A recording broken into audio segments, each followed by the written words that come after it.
Hello everyone.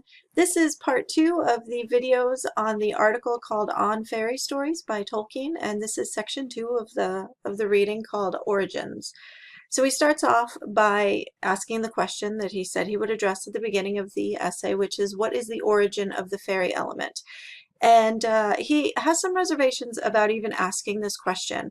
And part of his hesitation comes from an argument that he has already made in another essay, and that is about Beowulf. He wrote an essay called The Monsters and the Critics because there is a famous poem, Beowulf, but when Tolkien is alive and lecturing, Beowulf is not a famous poem in English.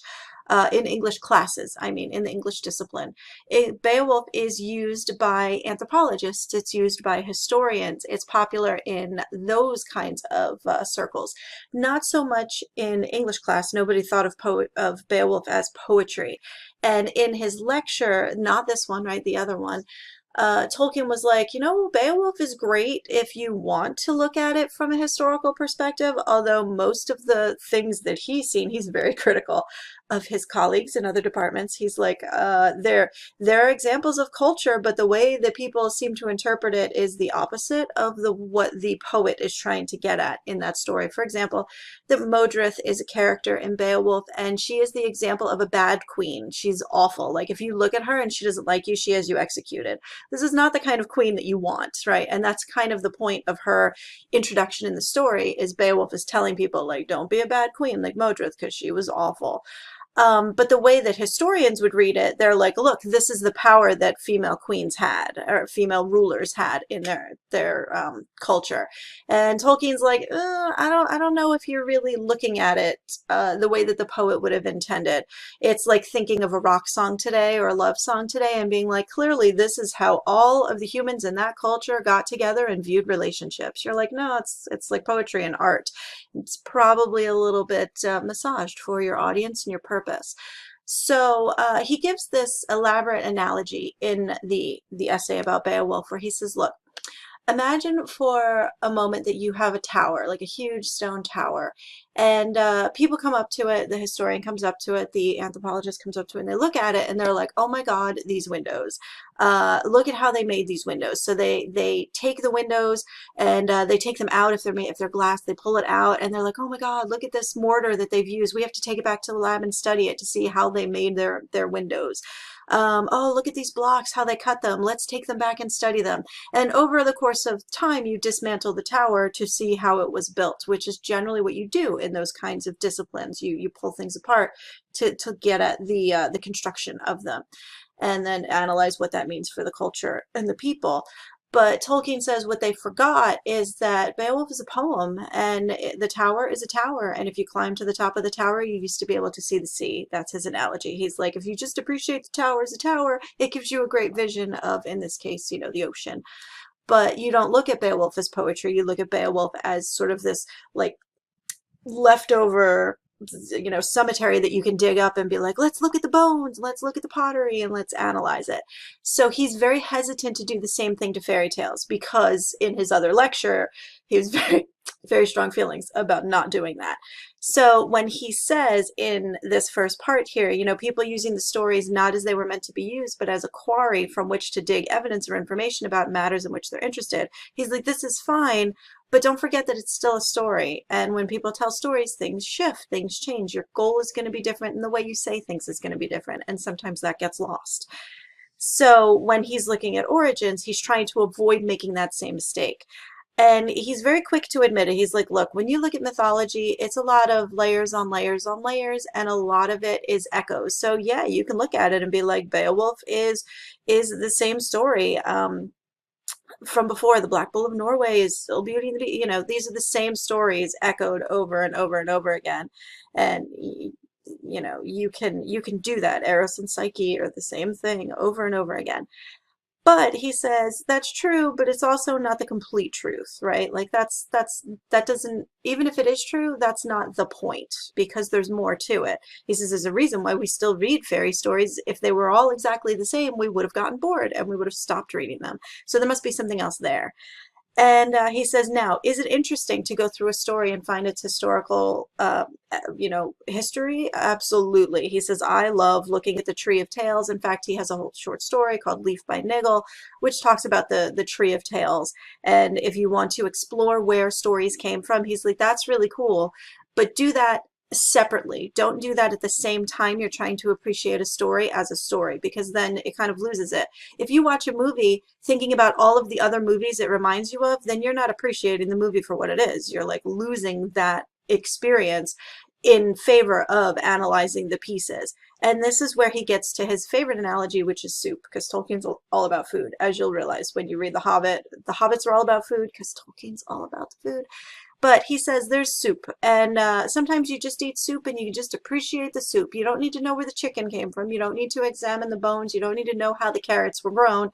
You're just going to take the soup as soup. Now, he says you can analyze your soup if you want to, but that's a different exercise than simply appreciating it as soup. Like, your soup is going to be different even if you use the exact same elements as someone who came before you.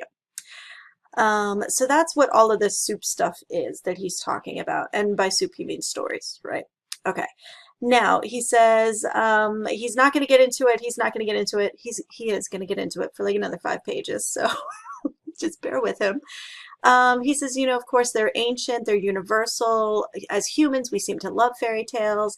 And he gets a little bit into this debate, right? Is it inheritance, like we all got it from the same place, or did they all develop it spontaneously in separate locations? He's like, you can talk all about that. And it's fascinating, but I'm not really going to talk about it here. And he kind of moves on from there. And then because he kind of dismisses it. He's like, look, diffusion, which is the borrowing in space, he's like, that just tells you that you're going elsewhere for the origin. Inheritance, where you borrowed it in time, like someone did it a long time ago and you're borrowing it now, that just says, okay, we have an ancestral inventor. He's like, either way, it doesn't matter. We have a story now, and let's look at the story by itself as a story. He takes a moment to take a swipe at Mueller here because he had strong feelings and did not think that mythology was worthwhile. It was a disease of language that could be abandoned, and Tolkien is like, no, it's not, and it's awesome and really important, and humans need it. So he gives this example here about green grass, and he's like, all right, when you read a story about green grass, you're like, okay, boom, grass, and the grass is green. Boom, picture in your head. You can separate the idea of grass, you know what that is, and then you can add the color green to it. And together, your brain creates an image of green grass, not yellow grass, not dead grass, not brown grass, not, science fiction purple grass. This is just green grass, but your brain takes two separate concepts and puts them together. And he says that's the power of language. In this case, it happens to be an adjective because green is an adjective. And he's like, that's why words are important, because they allow you to color something, to literally imagine something slightly different than the way you imagined it before. We're in Florida, so green grass doesn't really work for us. The grass is always green here. But think of Tolkien in England where, yes, it's always raining, but stuff's always dead. So when the grass is green, you're like, oh, there's the color that I know. And you sort of attach it to the idea of grass, which is usually, like brown and dead and wet. So this process by which you attach the green to the grass, he calls subcreation. Now, you are not a creator, because Tolkien is a super solid Catholic, and there's only one creator, and that is God, right? We're going to talk a lot about his religion later on, but this is where it's kind of seeping into this argument. Man can never be a creator because only God has that power. And in his mythology, his God is Iluvatar, and Iluvatar has the power of the flame imperishable. Everybody else can only subcreate, and sub meaning below, right? You're a layer below, and you are creating something. So your mind is creating the concept of green and grass, and you're allowed to do that because of the power of language, which is sort of funny that we have this idea of spelling, right? Spelling, how you spell a word, how you say a word, but also a word that has power to change something in the physical world. So that's why spells are spells. And why in his world, words and language have so much power. You want the ring wraiths to go away, say, Elbereth Gilthoniel, and they'll go away. Like, it works. The other thing he talks about here is the difference between sort of high fantasy and low fantasy, and in order to get there, he has to distinguish between like folktale myth and then how myths began. So he talks a lot about nature myths, and he's like, look, we have this idea that all mythology comes from the idea of nature. Like, oh, it's thunder and lightning, must be the gods. Gods must be angry. Oh, here, let's invent Thor. And he says from that idea, those nature myths, you eventually sort of trickle down and you get the epic and you get legends and sagas and everything else. And at the bottom of that pile, he puts nursery tales or Märchen, which is the German word for fairy tales.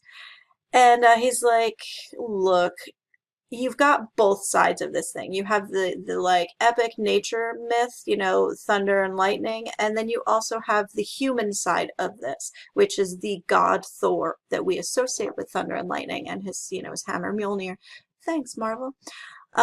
But you need both of them. And he says you need the people in order to make the gods interesting. Otherwise, it's just thunder and lightning. It's just noise and light. And we're not really interested in those. We're interested in gods because they're like us, because they have human characteristics.